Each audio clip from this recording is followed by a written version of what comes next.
And the sad thing to me about R. Kelly that really hurts my heart about it is that this man, I think, if he had had the right guidance, he could have been a tremendous asset to his community. He was a bill. R. Kelly could have easily been a billionaire.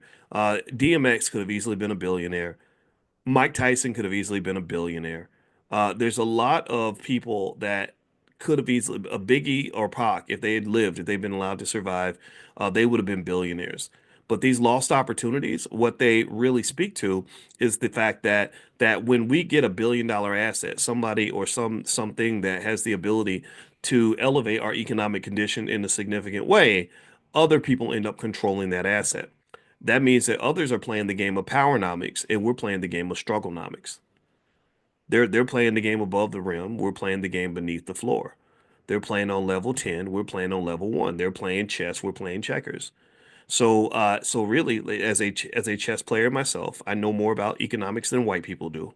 I've taught them. That's what a PhD means.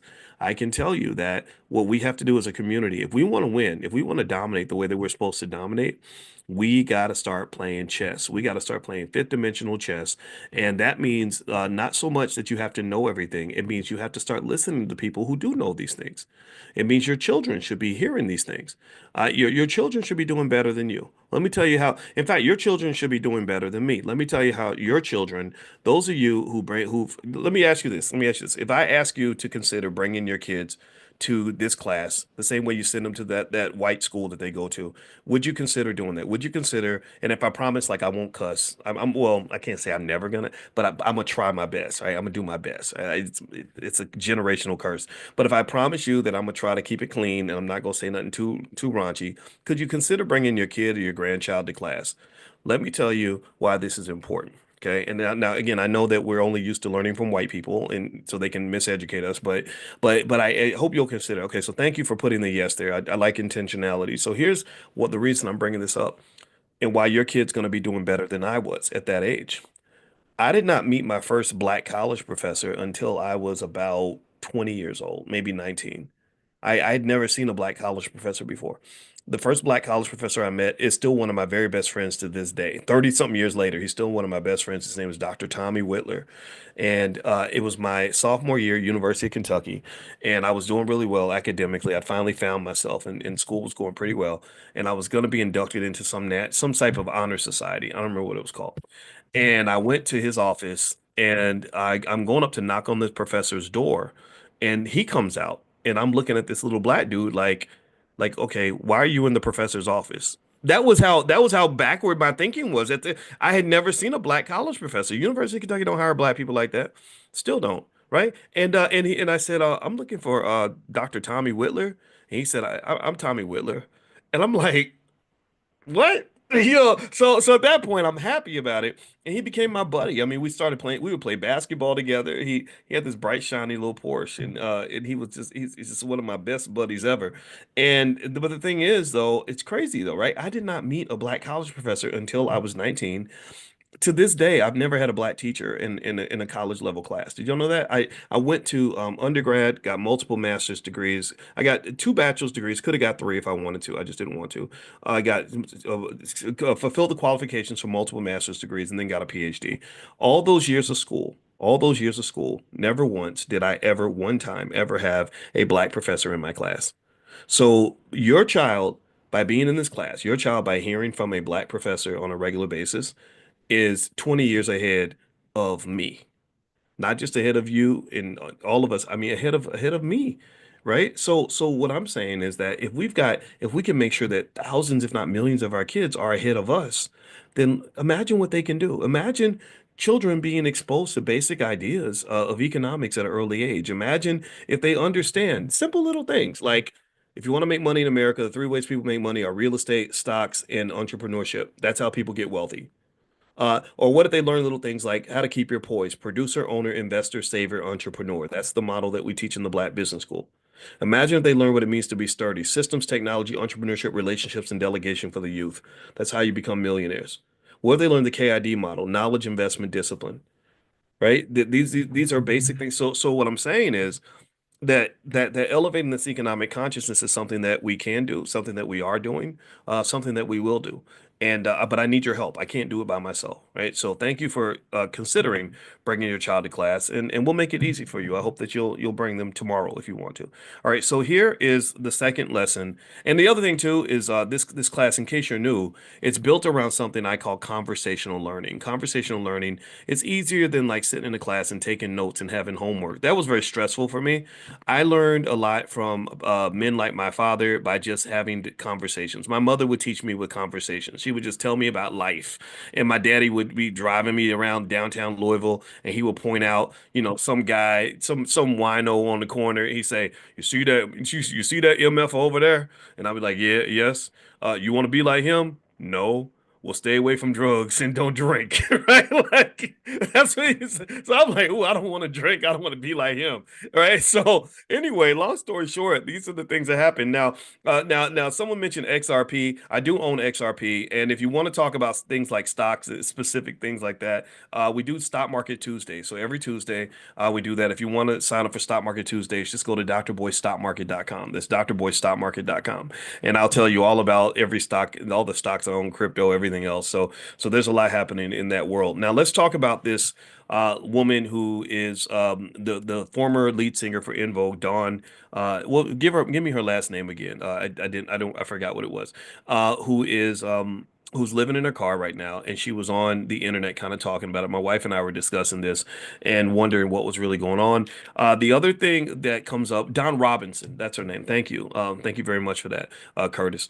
All right, so Don, one other thing about this too is this really makes you think about things like multiple streams of income. The people that have gone into entertainment and have done well, that are still doing well, tend to have multiple streams of income, or they have some type of ownership.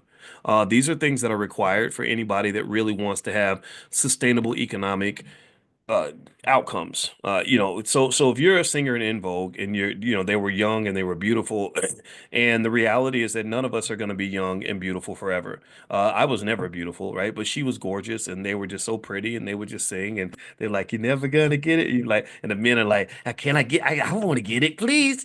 Right? That's what they had, right? And that eventually goes away, and sometimes you mature into another role, but sometimes your time, it ends, right? It ends, but when you're 28 and they just call it, they act like you're a grandma or something, or you're too old, and the world moves on to something else, and that's hard to deal with. So developing those multiple streams of income is really important, and that requires understanding things like how to make your money work for you. If you can't get your money to work for you, then you'll always be working for your money. And the reality is that this poor lady, she's 59 years old now. When you get 59 or 60, I don't know if anybody else feels understands this, but when you get older, you're tired. You don't want to work all the time. I used to do the 10, 12 hour a day grind, and I still can work quite a lot, but sometimes you're tired. I was in the gym this morning. I had to stop doing the workout because my knee kept popping. It's like, this can't be good. My knee's snapping every time I lift this weight. I've got to stop, right? But these are not things that happen in my 20s. It happens, but it happens at 53. Stuff just kind of breaks down. You're like, okay, I hope this ain't the beginning of the end, right? But that's what it is. This is, so ultimately, passive income, multiple streams of income allow you to to have income coming from multiple places in case something dries up. Another thing is just generally a financial safety net. When you are doing well, it's extremely important for you to accept this reality about your economics, accept it right now. If you're doing well, there is some point in your life at which you're not going to be doing well anymore. If you're doing well, there's some point where you ain't gonna be doing as well as you were before. You're not gonna have as much money as you had before.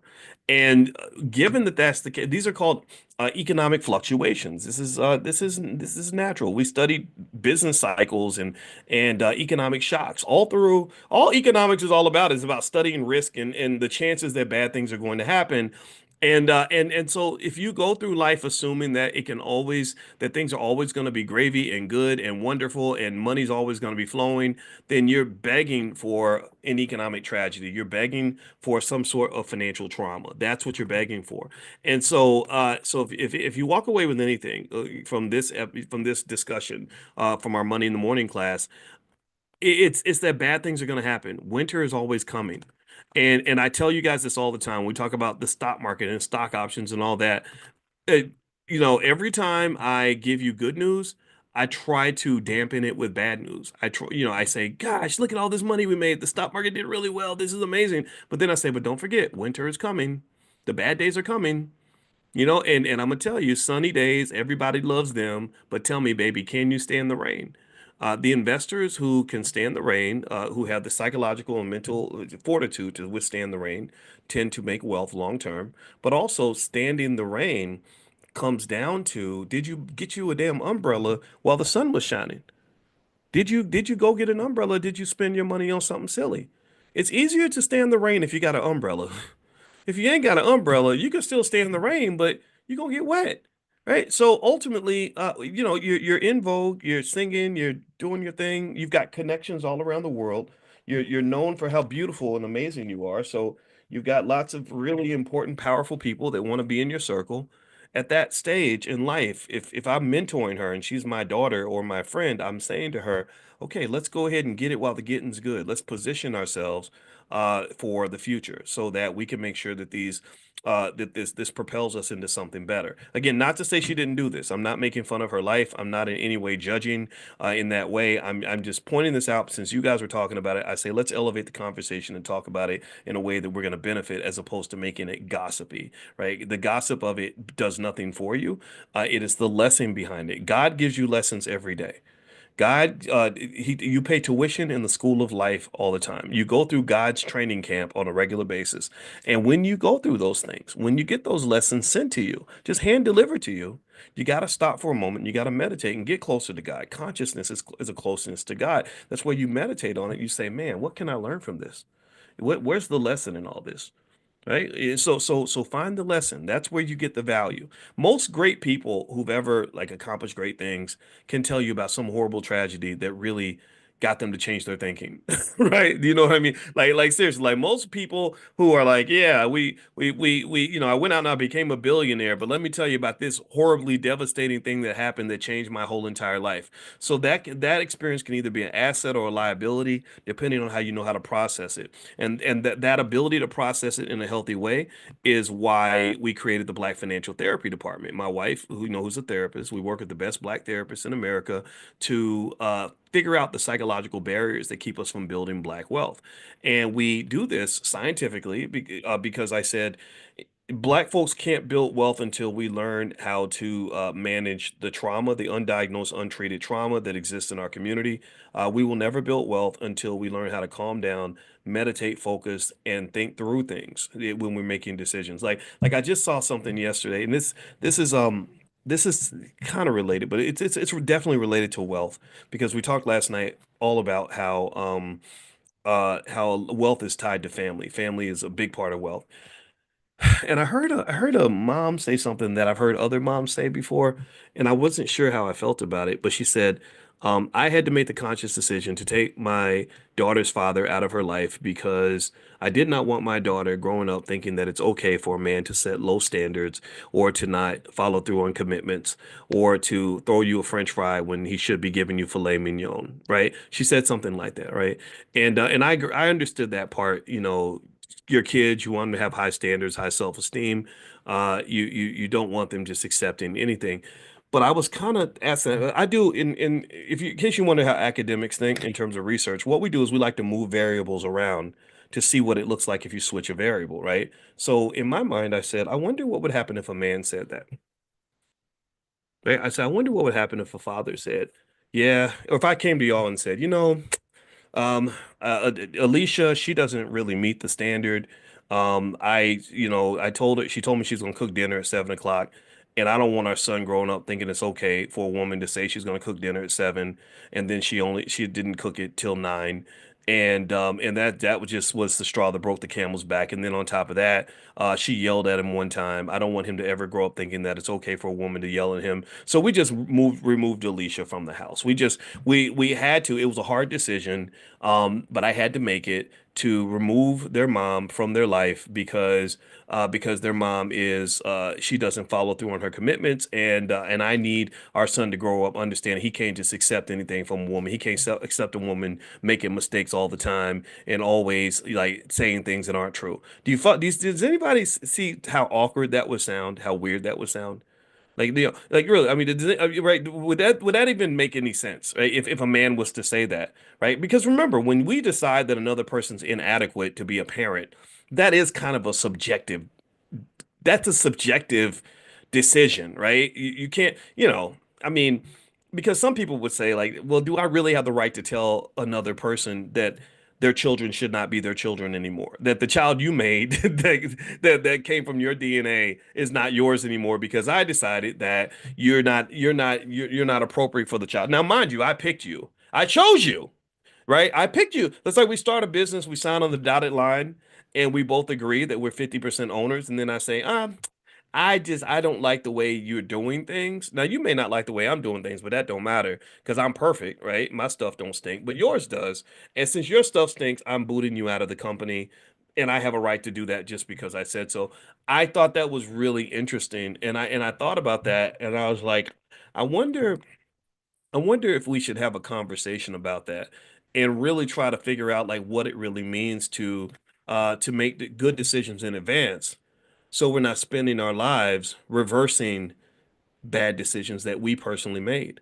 Because I'm sure that whatever she had to say about her child's father at that moment was probably not the same as what she would have said about him when they were sleeping together, right? And this is part of like these are the subtleties in terms of things we got to understand if we're going to understand this wealth thing, because I can guarantee you that if you are creating scenarios where the family is broken, what you're doing is you're significantly, probably by 50-60% reducing your probability of ever having wealth or financial security. You do know that. You do know that the lowest net worth individual in America is the single black mother with children, right? That is just fundamentally true. Again, I'm not telling anybody how to live their life. I'm just telling you what the data says. So, and then right next to her is the single black father that has multiple, children with multiple women.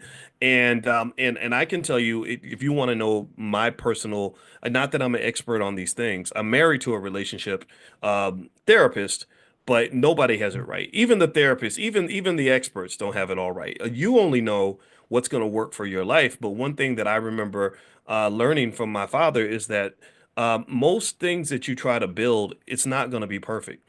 The people that you work with aren't going to be perfect. The situations are going to be screwed up.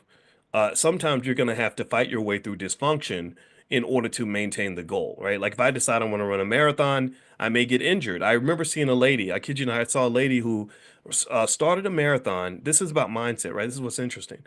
Is she started the marathon and she fell in the first half a mile of the marathon. And in the first half of the mile of the marathon, she fell, her leg was bleeding, and she injured herself. And I said, "Oh, I'm sorry that you didn't get to finish. That must be sad for you." And you know what she said? She said, "No, I finished the marathon because I have to finish." Like for her, not finishing was not even an option. It's like, what do you mean not finished? No, of course I'm gonna finish. I started. I have to finish. Right? Now, is that the right answer? No, and yes. It's all about values. It's choices, right? It would have been perfectly acceptable for her to say, I would have tried to finish, but who can finish a marathon when your leg is bleeding and you fell down? Like that's impossible. No, but the reality is that I have to acknowledge that no, it's not impossible. Because that lady, it was a white lady, that lady really ran that whole 26.2 miles with blood dripping down her leg. Because in her mind, she's like, no, I must finish. This is gonna happen. So I think the same thing is true with almost everything else. This is how I kind of see business, family, goal setting. I think really hard about commitments I want to make. I don't make commitments willy-nilly.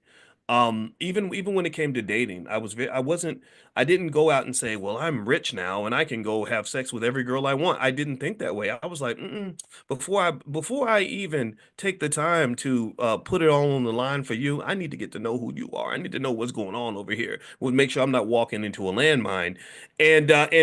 So you can choose how you make decisions, and it requires consciousness. It requires patience and meditation. It requires you to sit back and think through. It requires you to be a leader, not a follower, because if you follow the sheep, you're going to end up getting slaughtered like the rest of the suckers out here. If you follow the sheep, then you're gonna be a slaughtered sheep like everybody else. And when you look at broken families all across America, that's millions of slaughtered sheep, slaughtered dreams. And I'm not making fun of anybody. Please don't think I'm doing it. But that's what it is. When you look at all the people struggling financially because they missed opportunities, that's slaughtered sheep.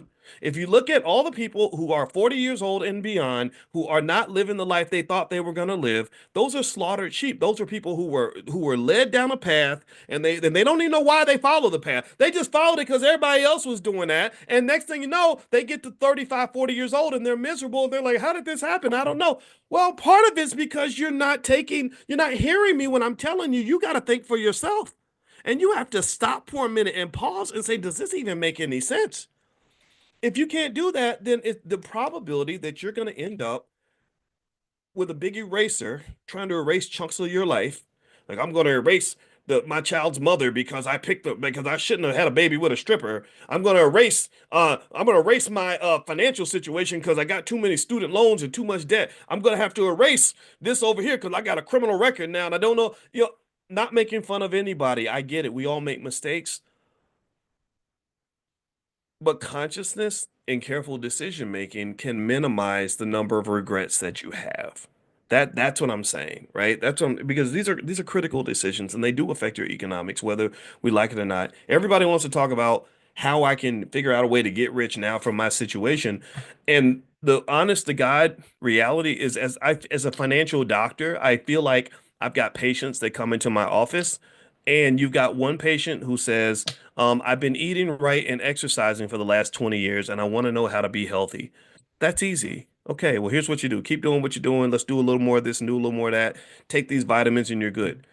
Then you got some patients who come in and they say, um, I've been smoking cigarettes and eating chitlins twice a day for the last 25 years. I've never exercised in my life. I do everything possible to ensure that my blood pressure is as high as possible. I don't go to the doctor. I've had sex with 3,000 women, so I probably have a lot of diseases, and I've kind of ruined everything. Can you make me healthy? And the doctor's like, I don't know where to start. I don't know where to begin. And again, it's not to make fun of anyone. I'm not making we all mess up. We all mess up.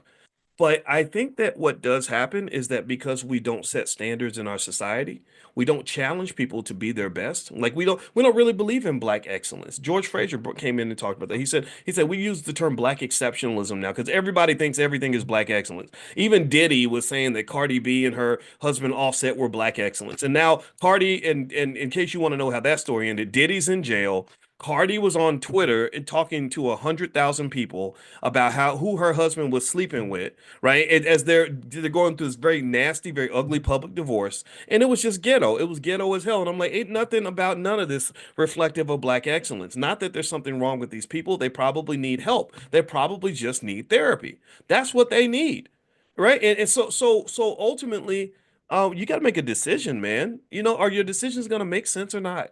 Are the choices going to add up to something good or not? So let me finish up here and give the financial breakdown of this. Let's circle back to this In Vogue singer, poor thing, who's living in her car. A few other things that you can learn from this is the power of ownership. It's very hard to be wealthy in America if you don't own something. If you want your children to be owners, start by helping them own shares of stock. The earlier you start, the better off they will be. 2025 is not 2025. 2025 is not that's not modern, that's not the present. 2025 is the past. 2025 is actually 1995 if you look at it in a certain way. And what do I mean by that? Well, 2025 is the beginning. This is 1995, and people in 1995 thought they were living in the present, but in our mind, we're like, no, you were living in the past.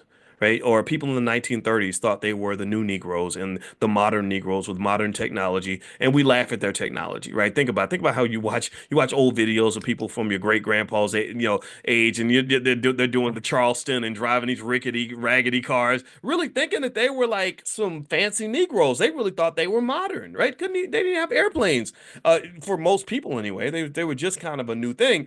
So you're gonna be laughed at 100 years from now. The kids that are watching the videos that I'm making right now, and I believe that they will. I think 100 years from now, young people are gonna look back to the past to find out who they are. They're gonna be laughing at the way we talk. They're gonna be laughing the way we dress. They're gonna be laughing at the technology that we think is all advanced. Like, oh, they thought AI was advanced technology. Wait till they see what super intelligence is, but they'll never see it because these are old people. So my point is to say that because you're living in the past, you have many opportunities to control the future. That's my point. Because you're living in 1995, it's very easy to control 2025 if you start in 1995. Do you follow what I'm saying? Do y'all get what I'm saying? Let me know if you're following this because I'm talking kind of weird right now. I'm talking in circles. I hope this makes sense though. If you go back to 1995 and you invoke a simple investing strategy where you simply say, I'm gonna spend $100 a month on stock. By 2025, your family's a multi-million dollar family. Do you understand? You're buying shares of Apple. Just I think I've seen crazy stats that say something like if you bought $1,000 worth of Apple in 1998, you'd have $2.8 million now, right? You were buying Bitcoin when Bitcoin costs a quarter. You're buying 50 Bitcoin or 1,000 Bitcoins because you didn't have anything else to do with your money. You went ahead and spent the $250 to buy the 1,000 Bitcoin, and now your 1,000 Bitcoin's worth $90 million. Do you follow me? You get what I'm saying? You live in the past. You have an opportunity to control the year 2050, 2055, but it requires consciousness for you to start thinking that way. You have to be able to see it. And when you see it, what you do is you say, okay, I'm going to be old and I'm going to benefit a little bit, but man, the people that are really going to benefit are my kids. My kids are going to be sitting on top of an empire that I started building way back in the year 2025. And that's what you do. This is how wealth is built. This is how where power comes from. This is where financial security comes from. Financial security is almost never built in a day. Financial security is almost never built in a day. If it is built in a day, it is typically because people it is because people or someone did something in the past to develop that institution or that framework that gives you financial security. So if I get married to someone and suddenly I'm financially secure, it's typically because in the past they were making investments that provided financial security.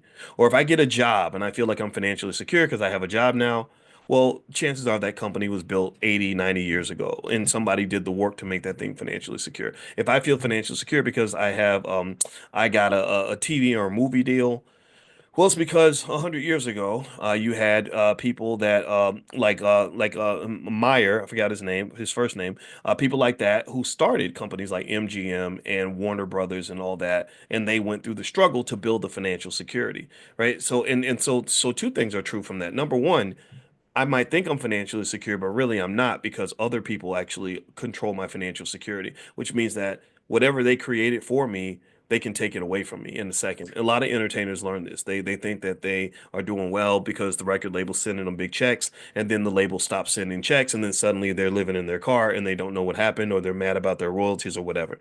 The second piece to that too is that your actions in the past will shape what your present looks like.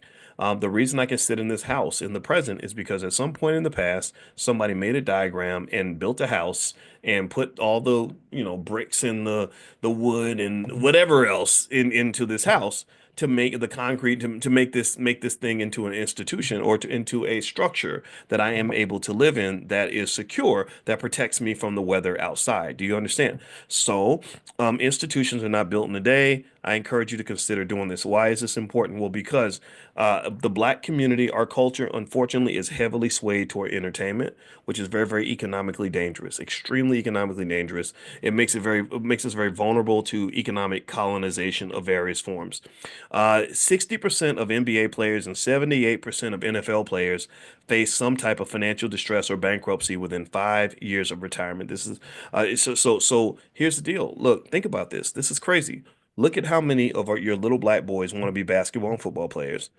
Look at the fact that 99.9% of them never going to make a nickel playing basketball, yet 100% of them or 80% of them have dedicated the majority of their time and energy to developing a skill that's essentially going to be pretty worthless unless they transfer it to something else. I played a lot of sports, but I'm not going to the NBA, NFL, none of that stuff. So I took what I learned from sports and I applied it to business, and that's what helped me succeed. I applied it to academics, that helped me to succeed. So these skills are transferable, but unfortunately, a lot of guys never learn to transfer it. So think about what a devastating, ridiculously bad economic model that is. How horrible that model is. How much economic trauma is going to come from that model. Remember, these young men are supposed supposed to be the heads of your families. They're supposed to be your husbands and fathers and leaders in the future.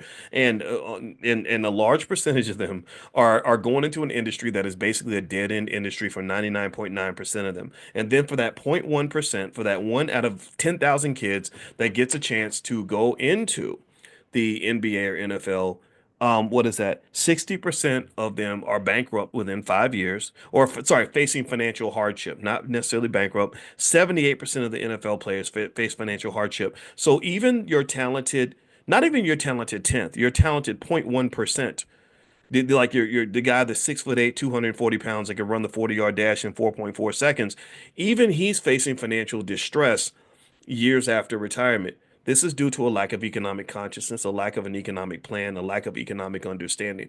That's why I need you to bring your kids to this class. That's why I need that little boy to understand economics from a holistic standpoint. I don't need more sucker stuff. I need the Jalen Browns. Jalen plays for the Celtics. I love this guy. He's smart. He gets it. He's not going to have these issues, right? So let me keep going. Also, here's some other stats just so you can chew on. According to a working paper from the National Bureau of Economic Research, they found that 15.7% of NFL players filed for bankruptcy within 12 years of retirement. Um, Let's see here. Former NFL MVP Adrian Peterson earned over $100 million during his career, but found himself in debt exceeding $12 million due to poor financial decisions. And I remember Adrian, when he was playing, I remember it seemed like he had a lot of babies, right? And that's going to happen, right? When you're like the most talented player in the NFL and you're famous and rich and you got this like body of an Adonis, you're going to get offered lots of stuff. Girls are going to come after you, and if you haven't been trained to have some type of discipline in your decision making, and realizing that every time you lay down with a woman, you're making an investment in her, an investment in that situation, then you can end up with a really complicated outcome. I don't need to explain that to you. You get what I'm saying. So ultimately, financial consciousness means understanding what you're investing in and how that's going to pay off for you. And until we get to that point, I think you're going to see a lot of these tragic stories. But the good thing, though, is that there are people out here who get it, and so my job is really not so much trying to talk to people who don't want to listen. I like preaching to the choir, and I see Calvin, smartest black man in America, by the way, who says that Junior Bridgman just died, and Junior Bridgman was one of those guys. Junior Bridgman, I think he played for the University of Louisville, if I'm not mistaken, because I could have swore my mother used to talk about him when I was little. It's Junior Bridgman and a guy named Philip Bond. Philip Bond, I think, went to my mother's high school, and Junior, she talked about, she brought him up because he was a great athlete and a very smart man, and he eventually became a multi. I think a billionaire actually. He owned a lot of those Wendy's restaurants, and I never met Junior. I never got a chance to meet him. Someone reached out to me, a friend of mine in Louisville, a pastor named Kevin Cosby. He did call me and he said Junior Bridgman wants to talk to you, because I think when he took over Ebony magazine, I made some comments about that, and I was happy to hear he wanted to hear what I thought. We just never got a chance to connect. I called Kevin back. He was busy and it never happened. So I never got a chance to meet Junior, but I've heard great things about him and I have a lot of respect for the family. And I want to make it clear that while you certainly have all the tragedies out here, every story is not a tragedy. There are families that are really getting it done, making it happen, doing amazing things. And those are the role models. Those are the examples we should be paying attention to, not just the foolishness, but they love to market the foolishness because they want you to be a pack of fools. That's what they market. They market the sucker stuff because they want us to be a group of suckers. And I ain't being. I don't want to be a sucker. I don't want you to be a sucker. And don't want your kids to be suckers. Because here's the thing: there's a lot of pain that comes from that regret of making just these horrifically bad mistakes.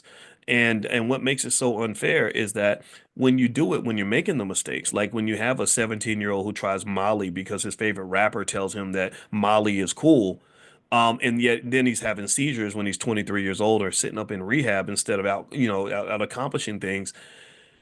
He had no warning that this was a bad decision, really, in a lot of cases, because it looked like everybody was doing it. Because there's a whole culture around black self-destruction. Like, there's a whole culture built, there's a whole economy built around your sons destroying themselves before the age of 18. And so it's hard. It's really hard. You really have to stop for a minute and learn how to make those decisions in a proper way, or you get sucked into the chaos, into the nonsense. So anyway, I say we keep swimming upstream, going against the wind, going against the grain, and speaking the truth that's going to make our kids successful and powerful. If a white man can do it, then we can do it too. Because y'all know white people got a lot of foolishness going on in their community too. They got a lot of crazy weirdos, and they make mistakes just like everybody else does. And so we're not the only ones who make bad choices. So but I want us to make good choices. So that's my point today. All right. So anyway, guys, a couple things really quickly. Tonight is the first day for those of you that want to get a certification in stock options. The program's called Coin, the Certified Options Investing Network, and you get a certificate when you're done. We cover stock options from A to Z, buy, sell, advanced strategies, everything. And when you're done, you're certified to teach other people. And this cohort is full. We don't have any more space for the cohort that starts tonight, but there will be another one in a few weeks. So if you want to join that, you can go to drboycecoin.com, drboycecoin.com, or you can also text the word coin to the number 87948. Number two, I will send you all, I mentioned to you all, yes, 12 weeks long. Actually, absolutely, John Jay. The other thing too is, and we're keeping the class sizes small, and I am going to teach the class. So we're going to meet every Thursday night at 8 o'clock, and we're going to go over stock options. I think everyone should learn stock options. I really do, because this is a great way. I told you that I make a lot of my money from stock options. So I think it's worth looking at, honestly. But anyway, the other thing too is that I'm going to make a list of stocks in Europe. Actually, what's been happening because of what's been going on in the White House and the chaos with tariffs and all that is that the a lot of capital is moving away from the U.S. into Europe. So a lot of the tech stocks that were the high flyers are like Nvidia and Amazon and all that. Those are not so much the stocks everybody wants now. They're kind of moving their money to Europe, actually. A lot of these dormant European companies are just taking off. So, and they say this is going to happen for a while. So, what I'm going to do is make a list of Euro stocks and I'll just text it out to you guys. So, make sure you're on the text list for this class. If you want to be on the text list for this class, text the word morning to the number 87948. So, text morning to 87948. And don't forget to bring your kids. Number three, if you're not invested in the stock market yet, I know that 88% of you are invested in the stock market. I need that number to be over 90% on the next survey. I hope that you will help us accomplish this goal. I hope I've convinced you that the research says that the stock market is the place you must have money in order to build wealth in America. Most wealth builders have money in the stock market. So if you want to get some training on this, I did a black stock market weekend where I broke down an 11-step method that I use to decide if I want to put a stock in my portfolio. 11 questions you can ask yourself, and we call it the Dr. Boyce method. It is actually like patented and everything. So if you want to take a look at that, just go to the drboycemethod.com. That's the drboycemethod.com. And no, Esther, I do not like penny stocks. Penny stocks are typically terrible for various reasons we can go into later. But no, they're not great places to put money. So feel free to go to the drboycemethod.com. So have a good day, everybody. God bless you. Thank you so much for listening, and I hope you have a wonderful day. And I will see you all tomorrow. Take care. Bye bye.